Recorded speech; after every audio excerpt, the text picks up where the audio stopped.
Jujur, saya benar-benar ngakak ketika membaca sebuah berita bahwa Indonesia ini masih impor cabai dan bawang putih dari Singapura. Assalamualaikum warahmatullahi wabarakatuh. Salam Om Swastiastu. Namo Buddhaya, salam kebajikan dan salam sejahtera untuk kita semua. Ngomong-ngomong soal defisit neraca dagang, belum lama ini Bapak Presiden Joko Widodo itu merasa geram karena impor masif terutama produk elektronik. Kalau bicara soal defisit, secara sederhana ini karena impor yang terlalu tinggi bila dibandingkan dengan ekspor. Ya iyalah, Indonesia ini kan rata-rata doyan impor. Barang-barang sepele yang seharusnya bisa dibuat dalam negeri malah juga diekspor.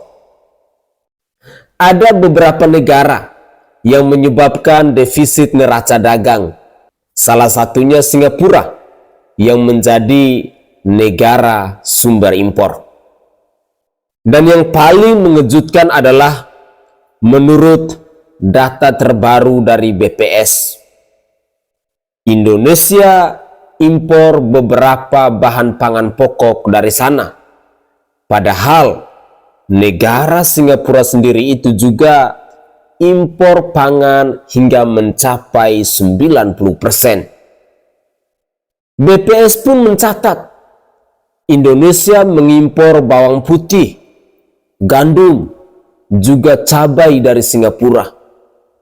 Bahkan sampai garam pun Indonesia harus mengimpor dari Singapura. Benar-benar menurut saya ini sangat memalukan.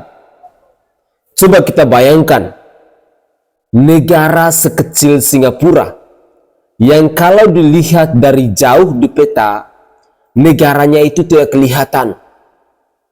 Tapi bisa menjadi negara terbesar kedua yang menyumbang defisit neraca perdagangan di Indonesia selama 4 tahun berturut-turut. Kita mau geleng-geleng kepala tidak percaya, tapi inilah kenyataannya. Parahnya lagi, Singapura lahannya itu terbatas. Tidak mungkin fokus pada pertanian. Mau tambah lahan saja, kadang harus reklamasi. Dan parahnya, Indonesia harus impor pangan dari sana. Ayo coba kita bayangkan. Indonesia ini lahannya banyak. Negaranya luas, subur, dan bisa ditanami apa saja. Kok malah impor cabai, bawang, garam dari Singapura? Atau saya balik perkataannya. Singapura itu lahannya sempit, tapi bisa-bisanya jadi eksportir beberapa bahan pangan. Dan lucunya, ekspornya itu ke Indonesia pula. Apakah dunia ini sedang dalam proses menuju terbalik? Atau jangan-jangan nanti pemerintahan lagi-lagi kaget dan kesal kenapa bawang putih dan cabai itu harus impor dari Singapura. Soalnya belakangan ini perasaan itu suka kaget, suka kesal, suka geram dan heran. Seolah tahun-tahun sebelumnya masih tertidur dan sekarang terkejut kenapa negara kita bisa seperti ini. Saya itu kadang-kadang berpikir, apakah mungkin impor itu sudah menjadi budaya? Dan mungkin sulit diberantas layaknya memberantas korupsi di bangsa ini. Sudah mendarah daging. Apa-apa diimpor. Ini baru hal-hal kecil saja. Bagaimana nanti Indonesia bermimpi jadi negara industri yang berorientasi ekspor. Bawang aja impor bro. Mau ekspor apa coba? Dengan begini, apa yang mau diharapkan dari target Indonesia Emas tahun 2045 itu? Dulu saya optimis, tapi begitu melihat permasalahan yang terstruktur, sistematis dan masif seperti ini, lama-lama timbul perasaan dan keraguan dalam pesimisme.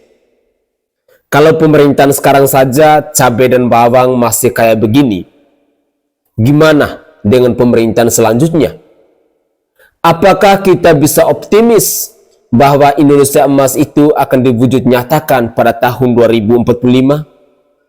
Ataukah semuanya hanya habis di kata-kata, alias hanya mimpi belaka? Ayo, semoga saja jangan ada lagi berita bahwa cabai, bawang, gandum, bahkan garam sekalipun harus impor dari Singapura. Sungguh ini sangat memalukan. Saya Sainai dari Provinsi Nusa Tenggara Timur. Saatnya kita yang rakyat jelata harus berani untuk bersuara. Salam hormat, salam NKRI, dan salam Pancasila untuk kita semua.